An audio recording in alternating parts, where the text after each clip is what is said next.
صل على رسوله الكريم أما بعد فأعوذ بالله من الشيطان الرجيم بسم الله الرحمن الرحيم إن الله وملائكته يصلون على النبي يا أيها الذين آمنوا صلوا عليه وسلموا تسليما اللهم صل على سيدنا ومولانا محمد وعلى آل سيدنا ومولانا محمد وبارك وسلم سبحانك لا علم لنا إلا ما علمتنا إنك أنت العليم الحكيم رب اشرح لي صدري ويسر لي أمري واحلل عقدة من لساني يفقهوا قولي اللهم نور قلوبنا بعلمك واستعمل بدنا بطاعتك اللهم ألهمنا رشدنا اللهم اهدنا وسددنا آمين يا رب العالمين۔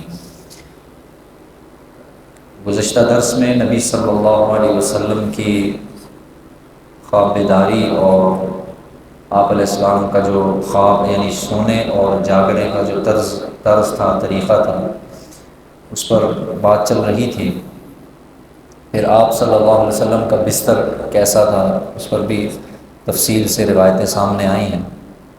اسی قسم کی ایک روایت حضرت عبداللہ بن مسعود رضی اللہ تعالیٰ عنہ فرماتے ہیں، میں ایک مرتبہ اللہ کے رسول صلی اللہ علیہ وسلم کی خدمت میں حاضر ہوا تو آپ ایک بوریے پر آرام فرما رہے تھے جس کے نشانات آپ صلی اللہ علیہ وسلم کے بدن اطہر پر ظاہر ہو رہے تھے۔ میں دیکھ کر رونے لگا۔ حضور اقدس صلی اللہ علیہ وسلم نے فرمایا، کیا بات ہے، کیوں رو رہے ہو؟ میں نے عرض کیا، یا رسول اللہ، یہ قیصر و کسریٰ، یہ جو یعنی بادشاہ ہیں، یہ ریشم اور مخمل کے گدوں پر سوئیں، یہ تو دنیا کے بادشاہ ہیں، اور آپ صلی اللہ علیہ وسلم اس بوریے پر سوئیں، تو یہ دیکھ کر مجھے رونا آ گیا۔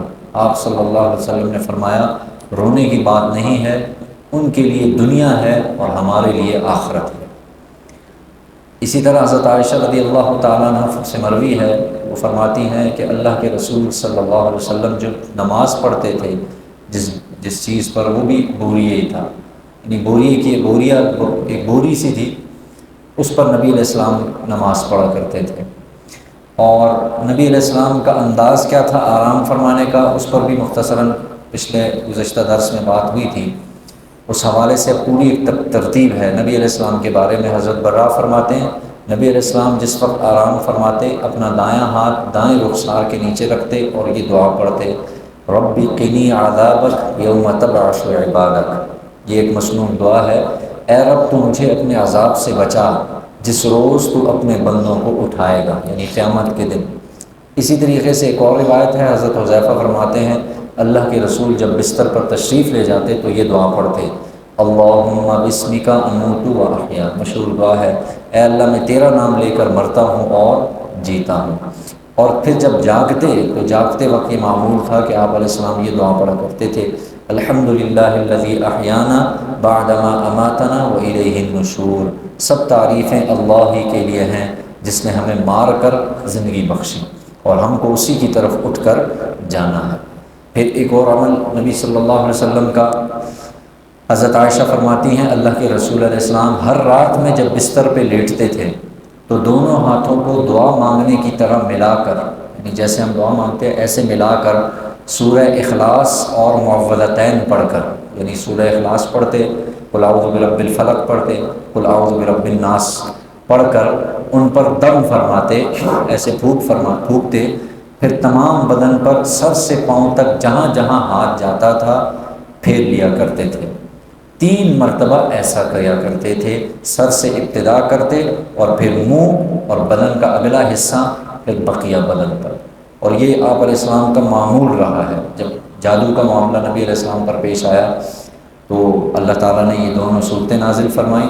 اس کے بعد اخیر تک نبی علیہ السلام کا یہ معمول رہا ہے، روزانہ سوتے وقت دعا کے لیے ایسے ہاتھ اٹھا لیے، ایک مرتبہ قل هو اللہ احد، قل اعوذ برب الفلق، قل اعوذ برب الناس، دم کر کے سر سے شروع کر لیا، چہرہ، سامنے کا بدن، اور پھر جہاں تک آدمی کا ہاتھ پہنچ جائے۔ پھر دوسری دفعہ ایسا کیا، سورہ اخلاص، قل هو اللہ، قل اعوذ برب الفلق، قل اعوذ برب الناس، پھر دم کیا، اور پھر سارے اور تیسری دفعہ کر دیا۔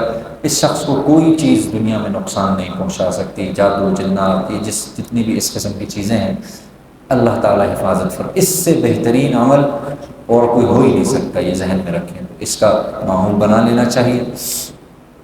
پھر نبی علیہ السلام سے سونے کے وقت مختلف دعائیں پڑھنا بھی ثابت ہے، اور کلام اللہ کی مختلف صورتیں پڑھنا بھی ثابت ہے۔ ایک حدیث میں نبی علیہ السلام کا ارشاد نقل کیا گیا ہے، بھی نقل ہے کہ جو شخص قرآن شریف کی کوئی صورت سوتے ہوئے پڑھے، اللہ کی طرف سے ایک فرشتہ محافظ اس کے لیے مقرر ہو جاتا ہے، جو جاگنے کے وقت تک اس کی حفاظت کرتا رہتا ہے۔ جو حصہ قرآن کا یاد ہو اگر کوئی پڑھ لے، مذکورہ بالا 3 صورتوں کا پڑھنا خود نبی علیہ السلام سے ثابت ہے۔ ان کے علاوہ جو نبی علیہ السلام کی ترتیب تھی، وہ صورتیں جو سبح سے شروع ہوتی ہیں، سبح سے، یسبح للہ ما فی السماوات سے شروع ہوتی ہیں، یہ بھی وارد ہے، نبی علیہ السلام ان کی تلاوت کرتے تھے۔ اس کے علاوہ الف لام میم سجدہ، اس صورت کی تلاوت کرتے تھے۔ سورہ ملک بہت اہم صورت ہے، یہ تو اس تبارک الذی بیدہ الملک، یہ تو ہمیشہ نبی علیہ السلام سے پڑھنا وارد ہے۔ اس کے علاوہ آیت الکرسی پڑھ لی جائے، یہ بھی ثابت ہے۔ سورہ بقرہ کی آخری جو آیتیں ہیں، 2 آیتیں ہیں، آمن الرسول سے لے کر آخر تک، یہ پڑھنا بھی نبی علیہ السلام سے ثابت ہے۔ ایک صحابی کہتے ہیں کہ مجھے اللہ کے رسول نے ارشاد فرمایا صلی اللہ علیہ وسلم کہ سوتے ہوئے ہمیشہ قل یا ایھا الکافرون پڑھ کر سویا کرو۔ اس کے علاوہ بہت سی دعائیں پڑھنا بھی نبی علیہ السلام سے ثابت ہے۔ اسی طریقے سے حضرت انس فرماتے ہیں نبی علیہ السلام جب اپنے بستر پر تشریف لے جاتے تو یہ دعا پڑھتے تھے، الحمدللہ الذی اطعمنا وسقانا وکفانا وآوانا فکم ممن لا کافی لہو ولا مووی۔ تمام تعریفیں اللہ تعالیٰ کے لیے ہیں جس نے ہمیں کھلایا اور ہماری تمام ضروریات کی کفالت فرمائی اور ہمیں ٹھکانہ بخشا، چنانچہ کتنے ہی ایسے شخص ہیں جن کا نہ کوئی کفالت کرنے والا ہے اور نہ کوئی انہیں ٹھکانہ دینے والا ہے۔ اسی طریقے سے دیگر معمولات میں ایک الگ سے چھوٹا سا باب ہے، اس میں جو ترتیب ہے، آپ صلی اللہ علیہ وسلم کھجور کی چھال بھرے ہوئے چمڑے کے گدے پر، چٹائی پر، ٹاٹ پر، کبھی کبھی باندھ کی بنی ہوئی چارپائی پر یا چمڑے پر زمین پر آرام فرمایا کرتے تھے۔ گھر میں کبھی آرام کے لیے تکیہ لگا کر بیٹھ جاتے تھے، کبھی کبھی تکیہ لگا کر آپ بیٹھ جاتے تھے۔ جس ٹاٹ پر حضور علیہ السلام آرام فرماتے اس کو صرف 2 تہہ کر کے بچھانے کا حکم دیتے۔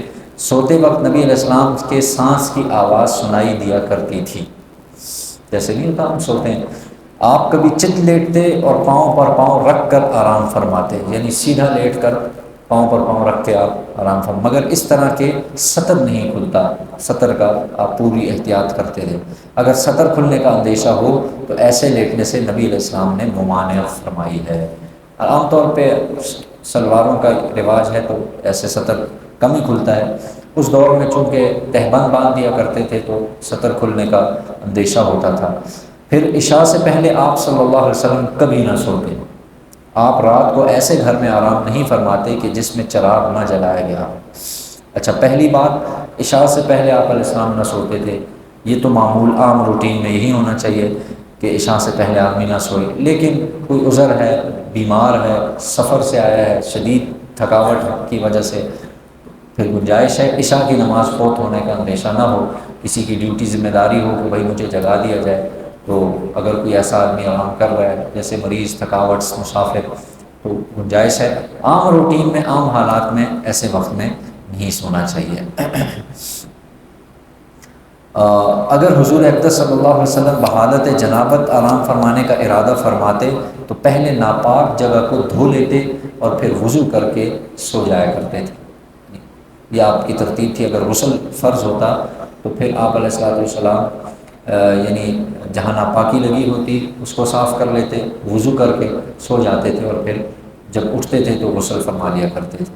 آپ صلی اللہ علیہ وسلم عام طور سے سونے سے پہلے وضو کر کے سونے کے عادی تھے، وضو فرما کر آپ علیہ السلام سویا کرتے تھے۔ بہت اہم عمل ہے، اگر اس کی بھی عادت بنا لی جائے تو بہت فائدہ ہوتا ہے۔ اگر رات کے کسی حصے میں آنکھ کھلتی تو قضائے حاجت کے بعد صرف چہرے اور ہاتھوں کو دھو کر سوتے تھے۔ رات کو انسان ہے، آنکھ کھل گئی تو آپ علیہ السلام کا یہ بھی معمول نقل ہے کہ بھائی چہرے اور کم سے کم درجہ یہ ہے کہ ہاتھ کو اچھے طریقے سے دھو لیا جائے۔ سونے سے پہلے دوسرے کپڑے کی تہبند باندھتے اور کرتا اتار کر ٹانگ دیتے، اور پھر آرام فرمانے سے پہلے بستر کو کپڑے سے جھاڑ لیتے۔ یہ بہت اہم، یہ بھی ایک معمول ہے نبی علیہ السلام کا۔